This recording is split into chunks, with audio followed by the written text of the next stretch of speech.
Hi, everybody. It's good to see you virtually, at least. I'm Carol Yoder, and it's been my pleasure this year to work with Ann Daniels as Grant's co-chair.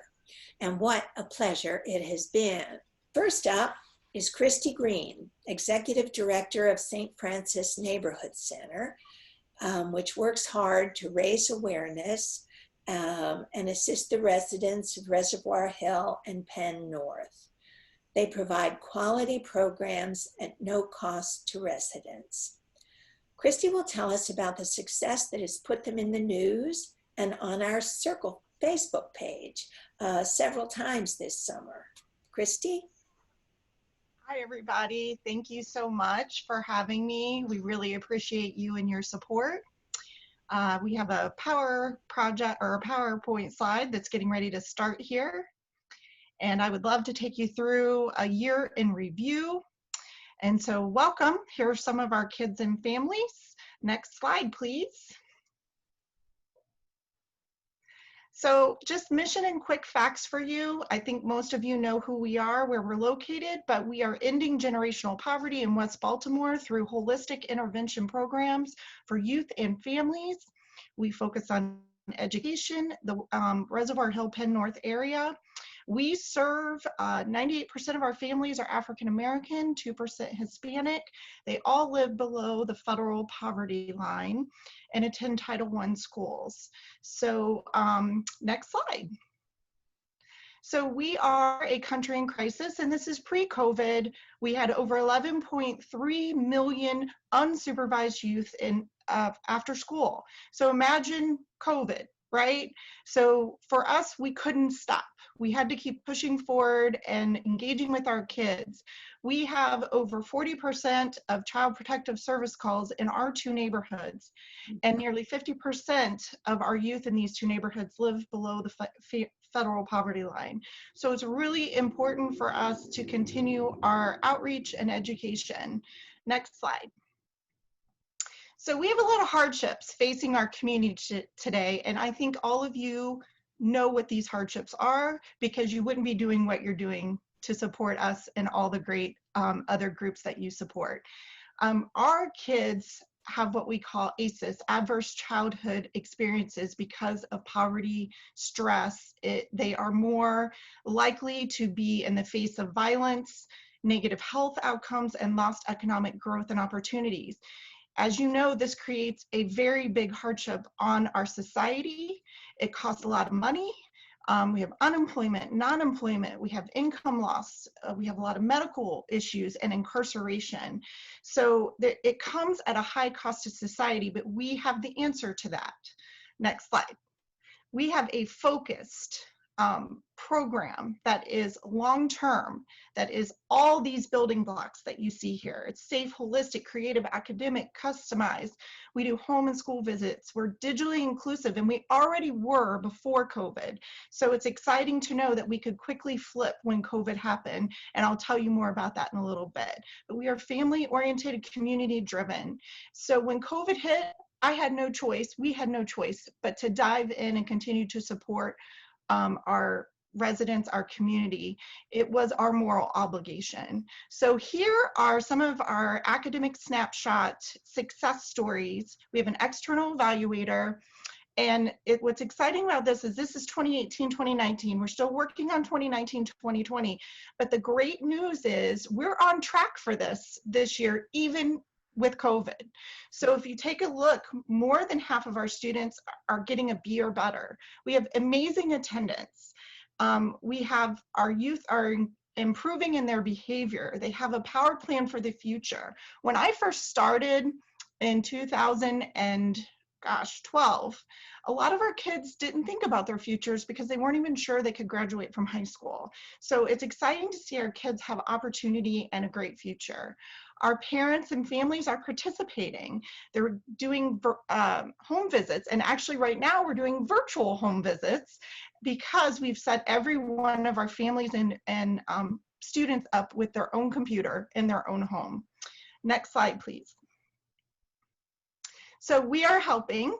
We're focusing on emotional and behavioral wellness. We're giving a safe and stable environment for education. excuse me, health, education, fitness, food access. Our families' incomes are increasing and incarceration is dropping. And we are getting ready for a big expansion. Many of you might know this. We're going to triple in size. We're getting ready for phase 1 of that right now. We're pushing forward even in spite of COVID. Again, it's our moral obligation to continue to push forward and serve more kids. And it's exciting to know that by 2024, we will have served over 30,000 people. We will have saved 375 million in public funds, and total over 183,000 lives will be impacted. 2 billion public funds saved by our program in West Baltimore. So next slide, please. So when COVID hit, what do? We're an after-school program, right? We're together, and how do we do this? Well, we quickly pivoted to online education. Luckily, our kids already had an online customized program called iReady in collaboration with Baltimore City Schools. We immediately made sure every single family had a computer in their home, and every student. And we not only loaned out every one of our laptop computers, but we got more donated, and a lot from Baltimore Women's Giving Circle individual donors who came forward and did that. So we could ensure every student had access. We were so excited that only 6 of our students, because we'd already been working on this, didn't have internet in the home. We quickly got them on, and we were ready to go. And we started teaching with Google Classrooms, Class Dojo, and they were doing their online program. Then we also served meals and made sure all of our families, we didn't want our community to starve. There were a lot of things missing, like they couldn't get a lot of things in the grocery store and transportation, and so many emergencies popped up that we quickly just turned it and did it. And now to date, we've served over 30,000 pounds of food. And the crazy thing about that is we're not a food distribution site.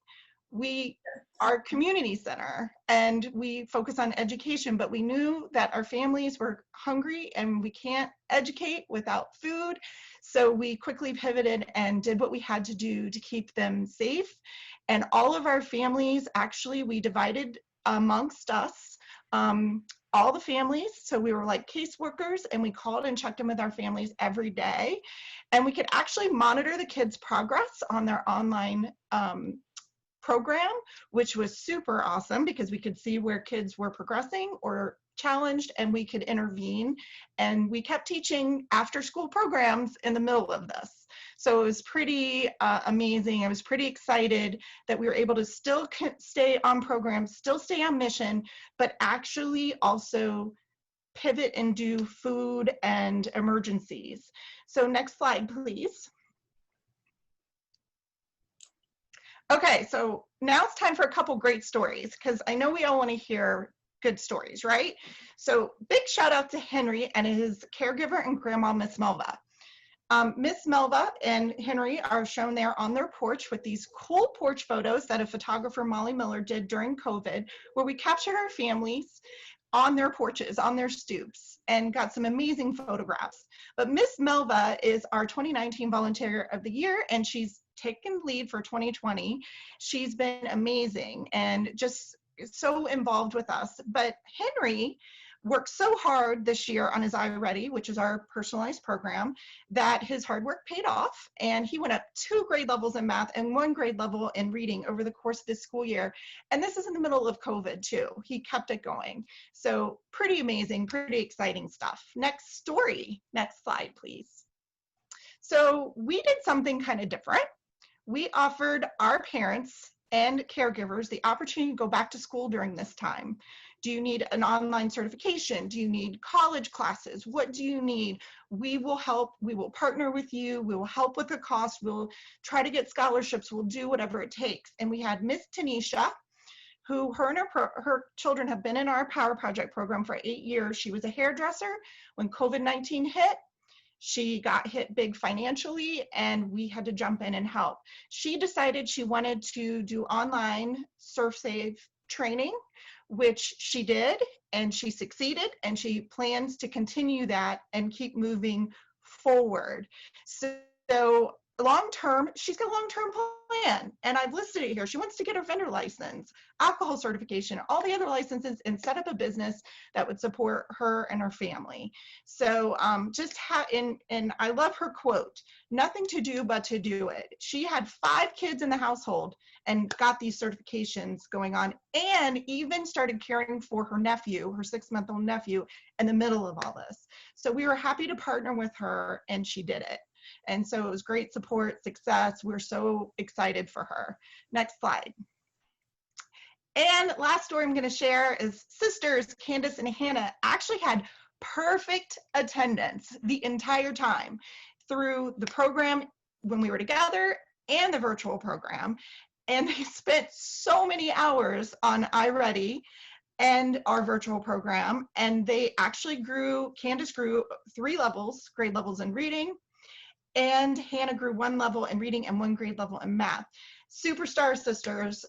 It's just so exciting to see that kids who are in poverty, who had everything against them, learning loss is going to be a big problem. And the kids stepped it up, and really we kept them engaged, and they kept it going. And so kudos to their families and to the kids for just hanging in there and pushing forward with us. Next slide, please. So this is where we're heading. We are getting ready to do a big capital project. We've been working on this since 2016. Our new future site will be able to have 300 children at a time. We're going to do all these great things. Workstations. We'll be the first smart community center in Baltimore. We are ready to do phase 1. And in spite of COVID-19, we move forward with this. It's too important. And when we can finally all be together, we are going to have an amazing new space that we can actually spread out, and also a place where kids and families and community can learn in the holistic. And last slide, just want to thank everyone. This is a quote from Inga. Some of you have met her. She is amazing, has her kids in the program, and I just want to thank Baltimore Women's Giving Circle for your incredible partnership. We couldn't do what we're doing without you. You empower us, inspire us. Thank you.